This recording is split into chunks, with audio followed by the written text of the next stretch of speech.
Assalamualaikum warahmatullahi wabarakatuh. Pada pagi hari ini kita akan sama-sama belajar tentang kehidupan masyarakat Indonesia pada masa praaksara. Nah, materi ini ada di bab 4, yaitu masyarakat Indonesia pada masa praaksara, Hindu Buddha, dan Islam. Jadi, selama kurang lebih 2 bulan ke depan kita akan belajar bersama-sama tentang kondisi masyarakat Indonesia di masa lampau, di mana kita akan belajar cabang ilmu IPS yaitu ilmu sejarah, ya. Masa praaksara atau zaman praaksara itu adalah zaman di mana belum ditemukannya tulisan atau biasa juga dikenal dengan nirleka, dari kata nir belum, leka itu adalah tulisan. Nah, jadi ada beberapa pembagian zaman terlebih dahulu Ustadzah perkenalkan ya. Ada yang pertama yaitu zaman praaksara. Kita akan mempelajari kondisi masyarakat sebelum mengenal tulisan.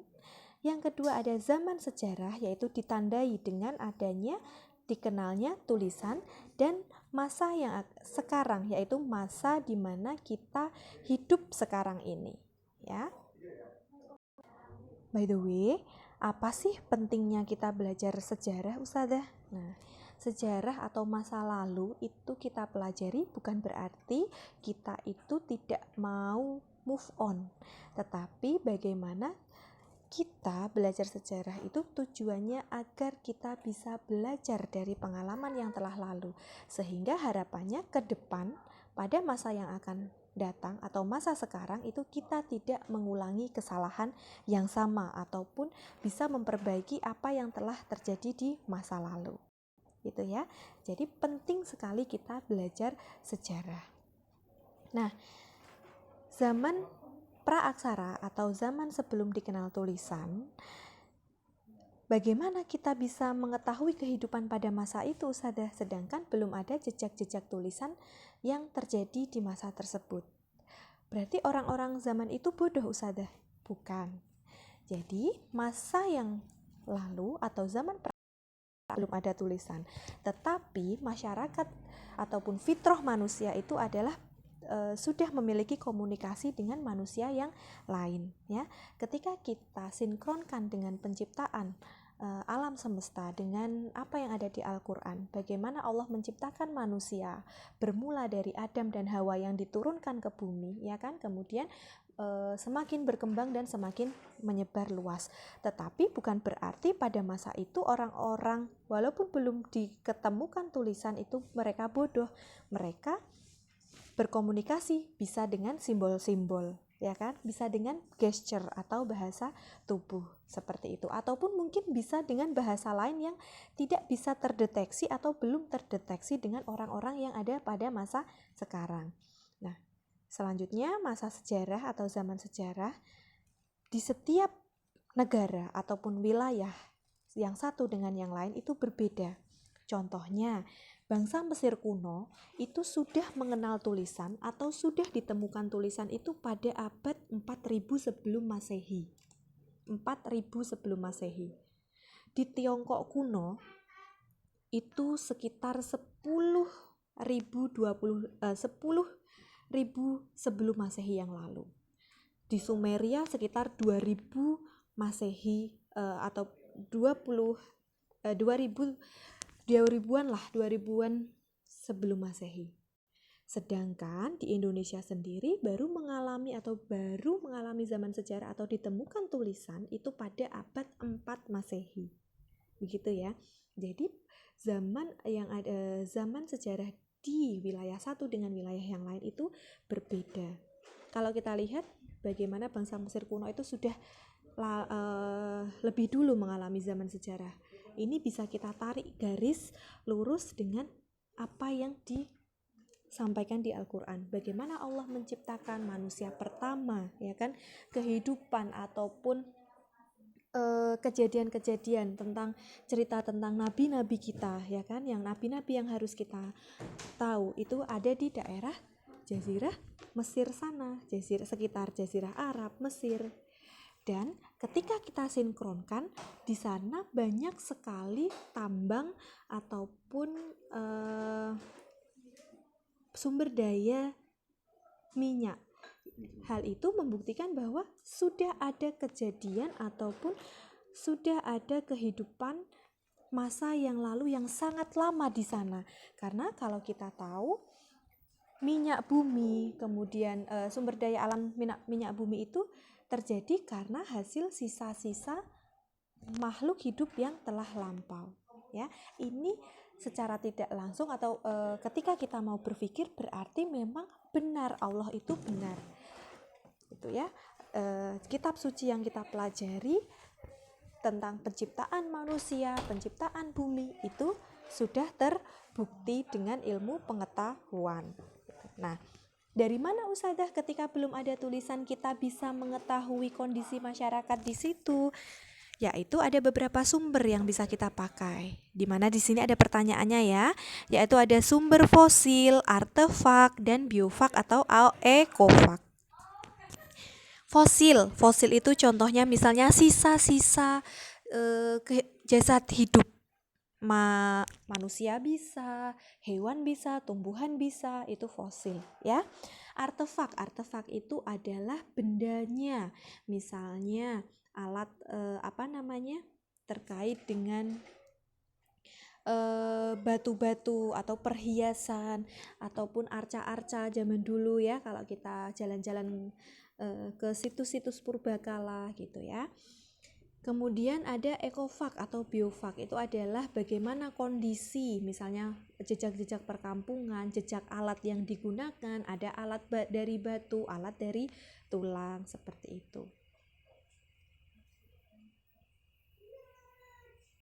Nah, masyarakat masa praaksara sendiri ataupun kehidupan masa praaksara itu dibagi menjadi atau periodisasinya atau dibagi menjadi beberapa ketika kita mau mempelajari. Ada secara geologis atau lapisan batuan dan secara arkeologis atau ketika kita meneliti suatu kondisi dilihat dari hasil budayanya. Kalau ini dilihat dari temuan benda tersebut ada di lapisan mana gitu. Ketika benda ataupun kejadian sejarah itu ditemukan di lapisan paling dalam, berarti umurnya semakin tua daripada yang ditemukan di lapisan paling luar. Seperti itu ya, bisa dipahami ya, karena kalau kita ingat bumi ini berlapis-lapis ya kan, ada inti bumi, mantel bumi, bahkan kalau kita hidup di sini adalah di kerak bumi, seperti itu. Nah, langsung saja ya. Berdasarkan geologi atau pembabakan atau pembagian zaman berdasarkan geologi itu dibagi menjadi satu, zaman arkaikum, di mana zaman yang belum ditemukan adanya tanda-tanda kehidupan, berlangsung sekitar 2.500.000 tahun yang lalu.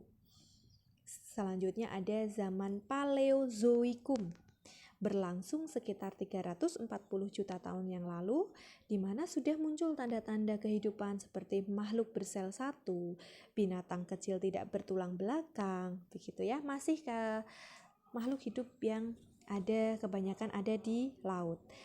Selanjutnya yang ketiga adalah zaman Mesozoikum, di mana zaman yang berlangsung sekitar 140 juta tahun yang lalu, di mana kehidupan bumi ini semakin berkembang. Ditemukan pada zaman ini ditemukan beberapa jenis dinosaurus dan jenis burung. Zaman ini zaman Mesozoikum, di mana jenis reptil itu sangat berkembang pesat. Kalau kalian melihat film-film dinosaurus, itu terjadi pada masa atau zaman Mesozoikum. Selanjutnya zaman Neozoikum, yaitu sekitar 60 juta tahun yang lalu, di mana Neozoikum atau Kenozoikum itu dibagi menjadi dua, yaitu ada zaman tersier dan kuarter. Nah, ini adalah masa-masa peralihan ya. Zaman tersier sendiri di mana zaman ketika jenis reptil besar-besar misalnya seperti tadi ya T-Rex, kemudian dinosaurus, brontosaurus dan macam-macam itu mulai punah, dan bumi banyak Allah menciptakan bumi ini dengan berbagai jenis mamalia besar. Misalnya ada gajah purba atau mamut. Kalau kalian lihat Ice Age ya, film Ice Age yang mamut, siapa itu saya juga lupa. Nah, itu kejadian itu terjadi pada zaman tersier. Dan kondisi bumi itu tidak sestabil sekarang, masih sangat berubah-ubah. Kadang turun salju, kadang bisa juga salju, kadang salju menutupi hampir semua daratan, kadang es itu mencair. Itu sangat mungkin sekali Allah lakukan. Jadi kita tidak perlu heran kalau nanti suatu saat kondisi bumi itu kembali seperti semula, gitu ya. Nah, di sini tadi kembali ke zaman tersier, ada mulai muncul banyak gajah purba ataupun mamut ya. Terus kemudian primata-primata, kera, dan sebangsa kera itu juga banyak sekali berkembang pesat pada zaman tersier. Dan selanjutnya adalah zaman kuarter, di mana berlangsung sekitar 3 juta tahun yang lalu, dan diperkirakan mulai ada manusia, yaitu mulai diturunkanlah manusia di bumi ini. Apa tugas manusia di bumi ini? Sebagai khalifah. Makanya Allah menciptakan Adam dan Hawa untuk mengisi bumi ini. Janji Allah itu benar ya, ketika suatu kaum itu misalnya Allah itu bisa dengan mudahnya sekali menggantikan bumi gitu ya. Allah mau apapun itu kun fayakun gitu ya. Apapun kehendak Allah bisa terjadi. Sangat kecil, sangat mudah bagi Allah untuk tadi. Makanya sudah terbukti ada pembagian zaman ini. Ini menunjukkan adanya kebesaran Allah membagi ataupun membolak-balikkan bumi ini sesuai kehendak Allah. Nah, tadi kita sudah mempelajari periodisasi berdasarkan geologis atau geologi. Yang kedua adalah berdasarkan arkeologi atau hasil-hasil temuan budayanya, alat-alat yang digunakan, serta perkembangan kehidupan manusianya, gitu ya. Nah, jadi di Indonesia sendiri pembagian zaman yang pertama ketika kita mempelajari tabel ini adalah berdasarkan ciri kehidupan. Ciri kehidupan masa lampau praaksara ketika orang-orang Indonesia ini ataupun masyarakat yang hidup di Indonesia ini belum mengenal tulisan, itu dibagi menjadi beberapa bagian. Ada berburu dan mengumpulkan makanan. Ya. Kemudian kalau secara arkeologi itu dibagi menjadi zaman batu. Tadi kembali ke sini ya. Jadi secara arkeologis itu dibagi menjadi zaman batu dan zaman logam. Maksudnya apa Ustazah? Apakah manusianya berasal dari batu? Bukan, tetapi berkaitan dengan alat-alat yang digunakan. Yang namanya zaman itu selalu berkembang ya. Mungkin tahun 1800-an itu belum ada internet, tetapi sekarang kita sudah mengenal internet, gitu ya. Jadi itulah bukti dari perkembangan zaman. Nah, pada masa itu alat-alat yang digunakan, perkakas-perkakasnya itu sebagian besar berasal dari batu, dan ada juga yang berasal dari logam. Kemudian semakin berkembang berasal dari logam. Nah, kalau secara geologis itu arkaikum, paleozoikum gitu ya, yang kum-kum. Kalau zaman batu itu cirinya adalah ataupun kata kuncinya adalah litikum, dari kata litik itu batu. Jadi paleolitikum itu adalah zaman batu tua, mesolitikum zaman batu tengah. Nah, nanti kita akan next pelajari. Nah, tadi kembali ke periodisasi masa berdasarkan arkeologi. Berdasarkan ciri kehidupannya, ada masa berburu dan mengumpulkan makanan. Ini ada tingkat awal dan tingkat lanjut. Jadi tingkat awal itu adalah ciri-ciri kehidupannya di mana manusia masih hidup dalam kelompok kecil. Yang kedua, nomaden atau berpindah-pindah. Yang ketiga, sangat bergantung dengan alam dan food gathering atau masih mencari makanan. Ini kehidupan berburu dan mengumpulkan tingkat awal. Berbeda dengan tingkat lanjut, yaitu di mana sudah semi sedenter atau semi menetap. Masih berpindah-pindah, tetapi kalau tadi nomaden itu misalnya 2 hari di sini, 2 hari di mana gitu ya. Tetapi kalau semi sedenter ini mungkin sudah bisa 1 bulan di sini, 1 bulan di sana, seperti itu. Karena sudah mulai dikenalnya cocok tanam sederhana. Kemudian mulai mengenal api, seni, dan sistem kepercayaan. Jadi masyarakatnya sudah mulai lebih maju dibandingkan dengan tingkat awal. Nah, berdasarkan hasil budaya atau arkeologinya, pada masa tingkat awal ini, alat-alat yang digunakan yaitu batu tua atau paleolitikum. Ciri-cirinya seperti apa Ustazah? Alat batu. Jadi penggunaannya masih ke alat batu, menggunakan kayu, tulangnya masih kasar, bentuknya masih sederhana, belum diolah dan diasah. Budaya yang berkembang untuk di Indonesia sendiri dari hasil penelitian disebut dengan budaya Pacitan dan budaya Ngandong. Kenapa? Karena banyak benda-benda sejarah hasil budaya tersebut ditemukan di daerah Pacitan dan daerah Ngandong, daerah Jawa Timur ya. Yaitu ada kapak genggam atau kapak perimbas, dan budaya Ngandong itu kayak ada flex atau alat-alat serpih, jadi digunakan untuk misalnya menguliti. Jadi kayak flex atau alat serpih ini bisa digunakan untuk menguliti hewan, kemudian mengiris daging kecil-kecil gitu ya. Berbeda, ada tulang, ada kayu, tanduk. Coba kalau kalian misalnya berjalan di atas batu, kira-kira kadang kaki kalian sakit nggak? Nah, hal itu menunjukkan bahwa ada beberapa batu yang memang tajam bentuknya, begitu ya. Nah, zaman batu tua, tadi alat-alatnya masih sederhana. Berbeda dengan batu tengah atau mesolitikum. Ya, lanjut. Berbeda dengan kondisi tingkat lanjut, di mana alat-alat yang digunakan itu dikenal dengan alat-alatnya sudah ada pengasahan atau diolah satu sisi. Muncul juga atau ditemukan juga flex ataupun alat-alat serpih yang sudah ada geriginya. Jadi sudah mulai muncul dihias gitu ya, dipercantik gitu. Itu terjadi pada zaman atau masa berburu dan mengumpulkan makanan tingkat lanjut, di mana batu atau alat batu yang digunakan dinamakan dengan batu tengah atau mesolitikum. Nah, selain budaya sudah ada pengasahan pada alat-alatnya, juga terkenal juga ada budaya Abrissausros. Tadi karena di sini sudah mulai menetap walaupun masih berpindah, mereka sudah mulai hidup di gua-gua ataupun dikenal dengan budaya Abrissausros gitu ya. Kemudian ada juga yang kemudian budaya Keukenmodinger, yaitu mereka juga hidup di pantai-pantai yang menghasilkan sampah berupa kulit kerang.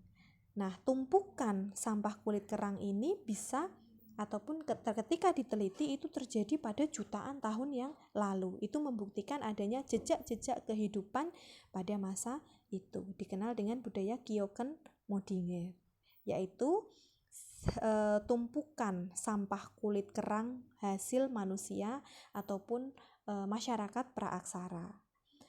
Ada juga tinggalan dari masa ini, masa berburu dan mengumpulkan makanan tingkat lanjut ataupun dari batu mesolitikum ini adalah adanya jejak lukisan cap telapak tangan di Gua Leang-Leang Sulawesi. Nanti akan Ustazah perlihatkan gambarnya seperti apa. Nah, ini dia. Ada alat tulang, tanduk, kayu, dan batu ya. Jadi ini adalah alat-alat yang digunakan oleh masyarakat praaksara saat itu. Ada alat tulang, ini bisa digunakan untuk tulang ketika diasah itu bisa untuk tajam ya seperti pisau. Kemudian batu juga sama. Ya, bayangkan ketika ini batu ini sudah ada pengasahan sedikit ya. Ini kan sudah ada kayak upas atau perhalus gitu ya. Ini bagian ini adalah bagian yang tajam. Gitu ya. Alat-alat tulang ini bisa juga untuk apa? Membunuh hewan buruan kayak gitu. Ini adalah masa-masa alat-alat yang digunakan pada masa berburu dan meramu tingkat awal. Masih sederhana ya, belum ada yang kalau sekarang kan pisau macam-macam, ada pisau yang dari apa gitu ya. Nah, selanjutnya ini adalah tinggalan-tinggalan tadi yang Ustazah ceritakan, tinggalan pada masa Mesolitikum. Ada gua Abrysosros ya tadi ya, gua tempat tinggal. Ada gambar lukisan cap tangan. Nah, ini ada bukti ini ditemukan di daerah Gua Sulawesi, di Gua Leang-Leang.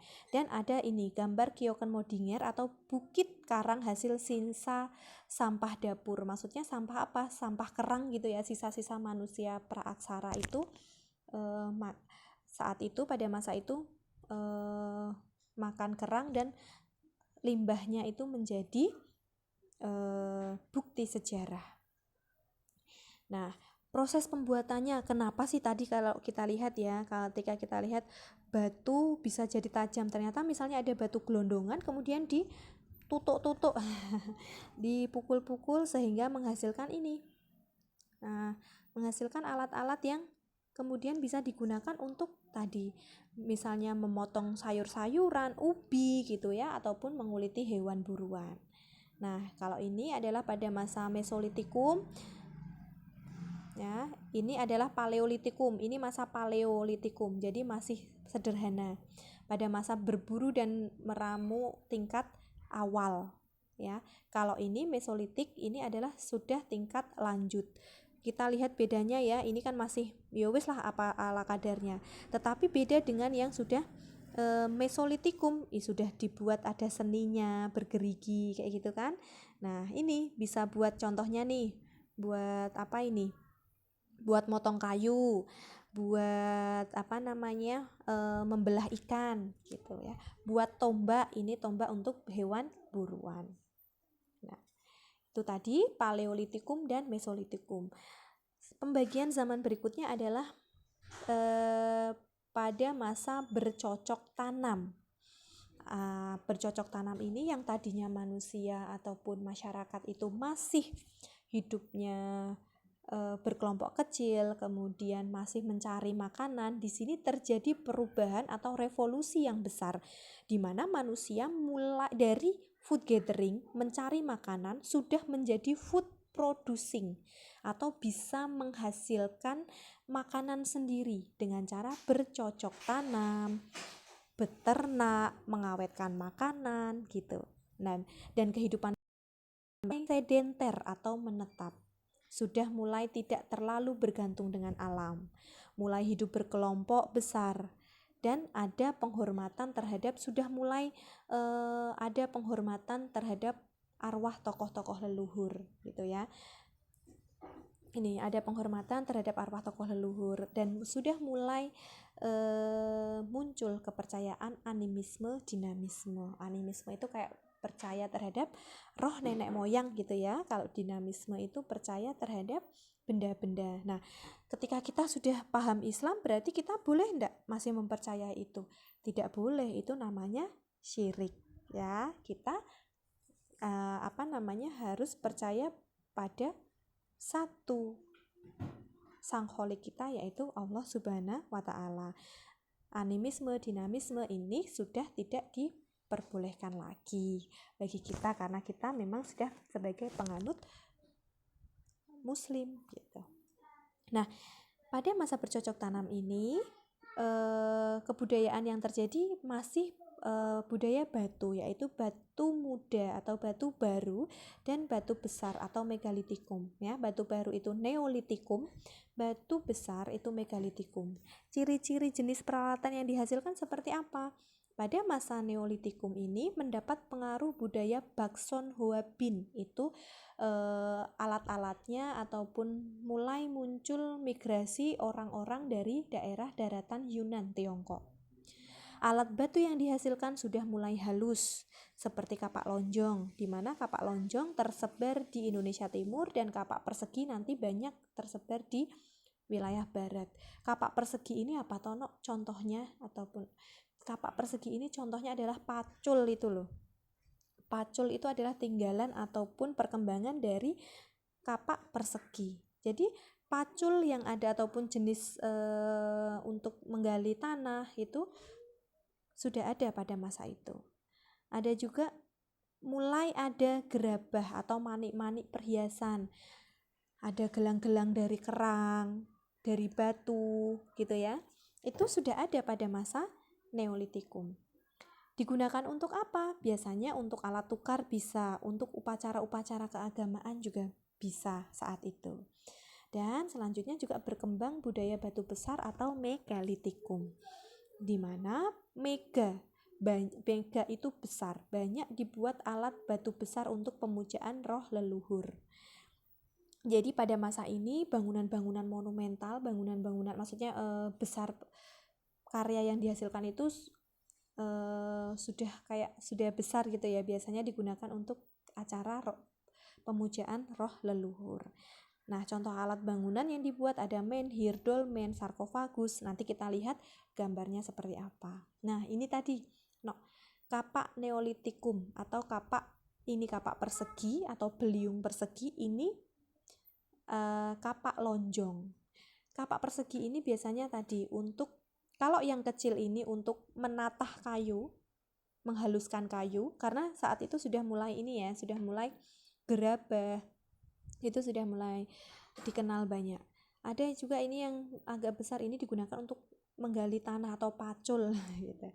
Nah, kalau ini tersebar di daerah Papua ataupun di daerah timur, dikenal dengan kapak lonjong.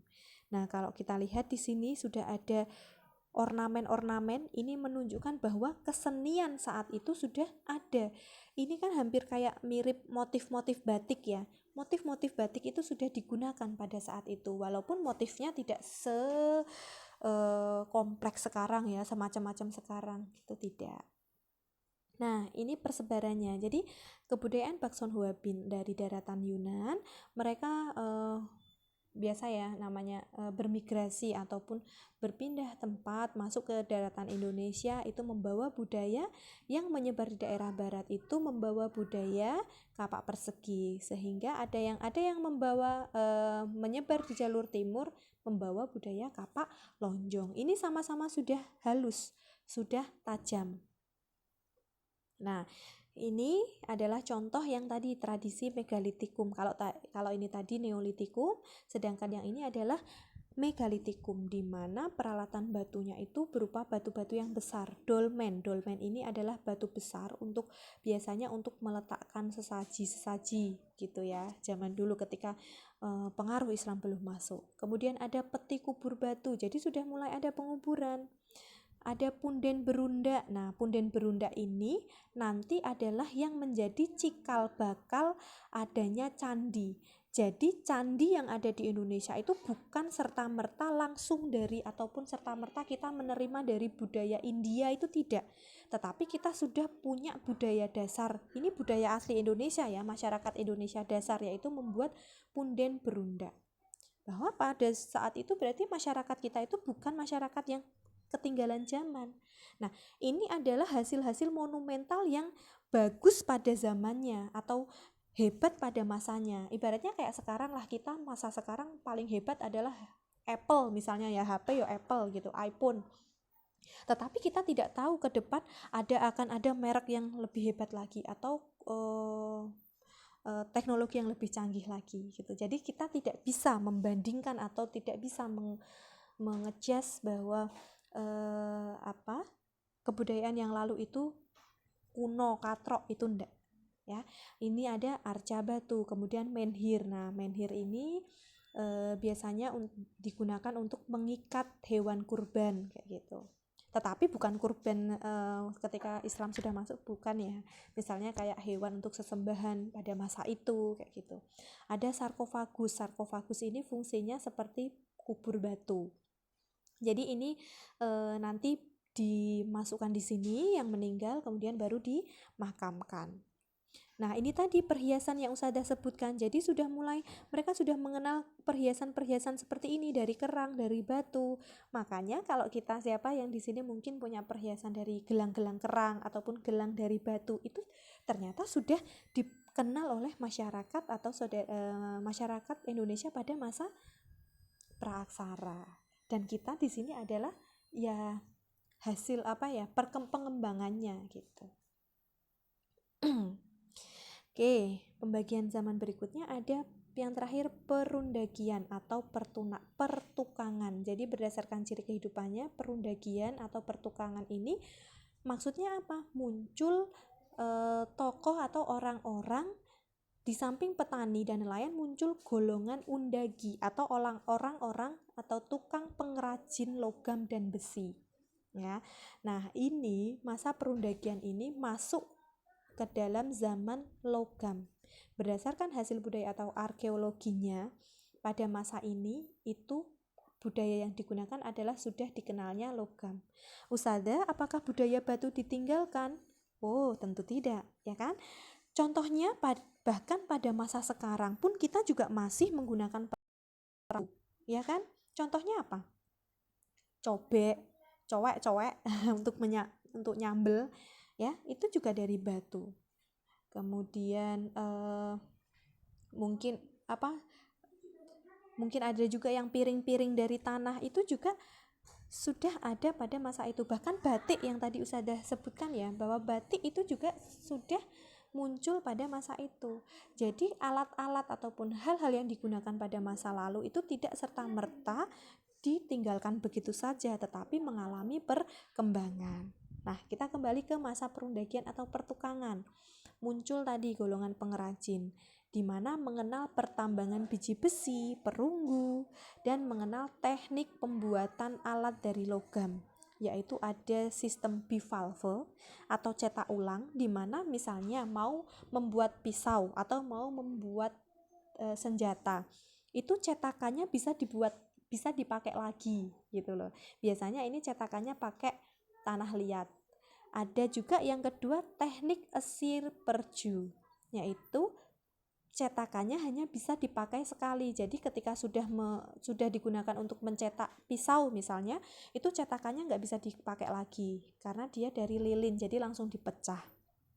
Nah, hebat kan? Mereka sudah mengenal teknik seperti itu, dan teknik ini pun juga masih digunakan ataupun masih ada sampai sekarang gitu ya. Kalau ketika orang-orang mau membuat perhiasan, itu biasanya ada juga yang menggunakan cetakan dari tanah liat, besi yang panas gitu kan, kemudian dicetak menggunakan tanah liat yang bisa dipakai lagi, itu namanya bivalve. Kalau cetakannya itu hanya bisa dipakai sekali, itu esir perju. Nah, apa saja yang terjadi pada masa logam atau zaman logam ini? Ciri jenis peralatan yang dihasilkan otomatis lebih tajam dan mendapat pengaruh budaya Dongson. Jadi selain dari tadi Bakson Huabin, daerah daratan Cina, kita juga mendapatkan dari daerah Dongson pengaruh budaya, karena adanya interaksi ya kan.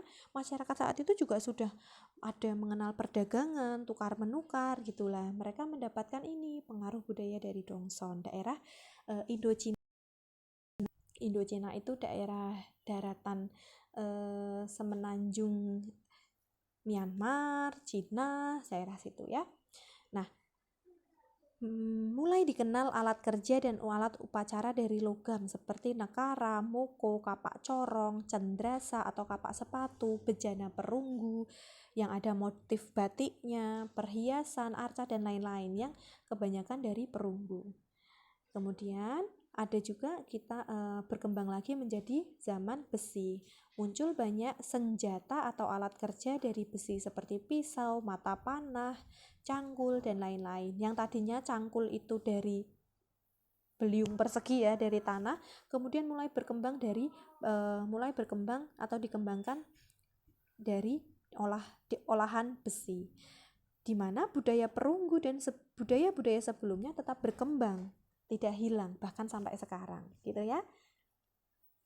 Nah, ini teknik cetak logam tradisional saat itu.